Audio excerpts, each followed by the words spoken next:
Hello दोस्तों, स्वागत है आपका अपने खुद के यूट्यूब चैनल द टेक्सलेंट्स में। आज मैं आपको बताऊंगा लेटेस्ट नोटिफिकेशन जीएसटी का जो आया है 1 अगस्त 2022 को रात को 10 बजे। इसमें गवर्नमेंट ने बोला है कि ई इनवॉइस की एप्लीकेबिलिटी जो कि पहले थी 20 करोड़ के टर्नओवर पर, उसको गवर्नमेंट ने फर्दर रिड्यूस करते हुए 10 करोड़ कर दिया है। यानी जिन भी कंपनीज़ का टर्नओवर 10 करोड़ से ऊपर था किसी भी फाइनेंशियल ईयर 2017-18 से स्टार्ट करते हुए अभी तक, जिन भी फर्म्स का जो टर्नओवर है 10 करोड़ से ऊपर था, उनको ई इनवॉइस करना पड़ेगा 1 अक्टूबर 2022 से। तो ये लिमिट जो अप्रैल में 20 करोड़ करी थी गवर्नमेंट ने, उसको फर्दर रिड्यूस कर दिया है और 10 करोड़ कर दिया है। तो वो लेटेस्ट नोटिफिकेशन अभी आई है और मैं आपको लेटेस्ट नोटिफिकेशन दिखाता हूँ अपनी स्क्रीन पे, और साथ में मैं आपको बताऊँगा ई इनवॉइस के कुछ फ़ायदे और नुकसान क्या क्या होते हैं शॉर्ट में। तो स्टार्ट करते हैं। देखिए, आप अपनी स्क्रीन पे देख सकते हैं लेटेस्ट अमेंडमेंट जो उन्होंने डाली है, और इसको पढ़ते हैं।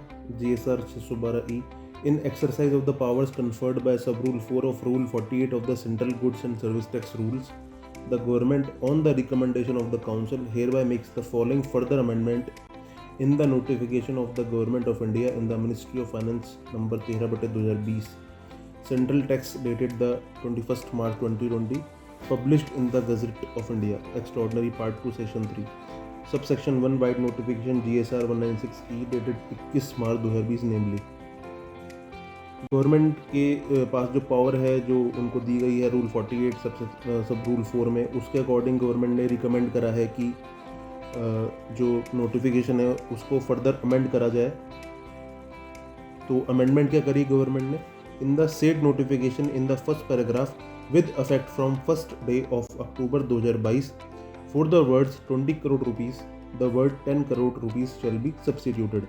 यानी जो नोटिफिकेशन थी 13/2020, उसमें गवर्नमेंट ने 20 करोड़ बोला था और उसको 20 करोड़ को सब्सटीट्यूट कर दिया जाएगा 10 करोड़ से। यानी जिन भी कंपनीज का टर्नओवर पिछले सालों में 10 करोड़ से ऊपर था, उनके ऊपर सब पे ई इनवॉइसिंग एप्लीकेबल हो जाएगी। और ये सब्सटीट्यूट कब से करा है गवर्नमेंट ने? 1 अक्टूबर 2022 से। यानी 1 अक्टूबर 2022 से ई इनवॉइसिंग करनी है। अब बात करते हैं क्या फ़ायदे हैं ई इनवॉइसिंग के। तो पहला फ़ायदा है एलिमिनेशन ऑफ फेक इनवॉइस। देखिए, अगर आपने ई इनवॉइस बनाया है तो जाहिर सी बात है, तो फेक इनवॉइस तो आपके कैंसिल हो जाएंगे कि आप ऐसे कोई इनवॉइस नहीं बना सकते कि सपोज़ कस्टमर को ज़रूरत है, मार्च निकल गया है और अप्रैल में आप बैठे हैं और आपका कस्टमर कहता है हमें कोई बिल दे दो, तो आप उसको मार्च पीरियड का बिल दोबारा बना के दे दें। ऐसा तो पॉसिबल नहीं है, क्योंकि आपकी जो विंडो है वो 24 घंटे की होती है IRN की। तो आप कोई अप्रैल में बैठ के मार्च का बिल नहीं दे सकते। तो इस तरह से आपकी फेक इनवॉइसिंग ख़त्म हो जाती है अगर आप ई इनवॉइसिंग आपके ऊपर एप्लीकेबल हो जाती है। Second, one time reporting of B2B invoices while generation which reduces reporting in multiple formats. जैसे ही आप इनवॉइस बनाते हैं वो वैसे कि रियल टाइम में आपका अपलोड होना शुरू हो जाता है। तो बहुत इजी तरीके से आप जो अपनी R1 है उसको फाइल कर सकते हैं अगर आपकी इनवॉइसिंग आपके ऊपर एप्लीकेबल होती है। Third, e-way bills can also be generated easily using E invoice. E invoice अगर आप कर रहे हैं तो ई-वे बिल भी उसके ऊपर बेस्ड ही होता है, तो ई-वे बिल बहुत ईजिली बन जाता है। प्रैक्टिकली जो लोग ई इनवॉइस बना रहे हैं उनको ई-वे बिल बनाने में बहुत ईजी रहता है, क्योंकि जैसे आप ई-वे बिल ई इनवॉइस बनाते हैं, सेम उसी तरीके से ई-वे बिल भी निकल जाता है उसी फॉर्मेट में। Fourth, there is minimal need for data reconciliation between the books and GST returns.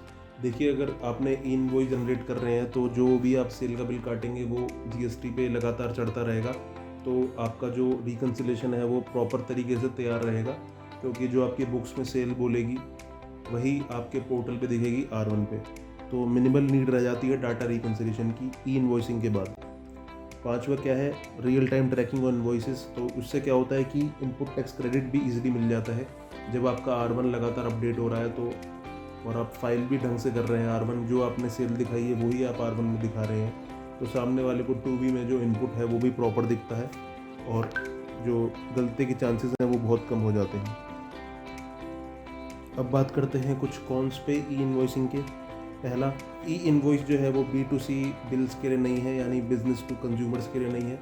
तो ज़्यादातर जो लोग उल्टा सीधा काम करते हैं वो ज़्यादातर B2C इनवॉइस में करते हैं, क्योंकि जो इसमें जीएसटी है उसका इन्वॉल्वमेंट इतना नहीं होता है, और 2A और 2B वो सब हमें नहीं देखना होता है। तो ज़्यादातर जो इस लोग अपने बुक्स को कुक करते हैं वो B2C में करते हैं। तो अगर ई इनवॉइस B2C में नहीं है तो यानी वहाँ पे अभी भी जो पहले से चलता आ रहा था सिस्टम वही चलता आ रहा है। दूसरी भी है एक डिसएडवांटेज जो कि इतनी खास नहीं है कि IRN का जो टाइम लिमिट है वो 24 घंटे ही है। 24 घंटे बाद वो उसको कुछ आर्किव करने का तरीका नहीं है कि हम उसको सेव कर लें अपने पास। तो 24 घंटे की जो विंडो है वो ओपन रहती है। यूनिक इनवॉइस रेफरेंस नंबर जो होता है ये सिर्फ मतलब 24 घंटे जो है टाइम थोड़ा कम है इसका, तो ये भी एक डिसएडवांटेज है। खैर ये 2 डिसएडवांटेज से ज़्यादा एडवांटेजेस बहुत हैं इसकी इनवॉइसिंग की। तो हमें ई इनवॉइसिंग अगर हमारे बिज़नेस पे एप्लीकेबल हो रही है तो हमारे लिए अच्छा है, और आगे जो प्रॉब्लम है वो कम होती चली जाएंगी इससे। थोड़ा शुरू में लगेगा कि हाँ भाई एक नया प्रोसेस हमें अडॉप्ट करना पड़ रहा है, पर लॉन्ग टर्म बेनिफिट्स बहुत हैं ई इनवॉइसिंग के। तो ये था वीडियो ई इनवॉइसिंग से रिलेटेड जो लेटेस्ट नोटिफिकेशन आई है। और अगर आपको वीडियो थोड़ा सा भी ठीक लगा हो तो चैनल को सब्सक्राइब कीजिएगा और वीडियो को लाइक भी कीजिएगा। Thank you and have a great day.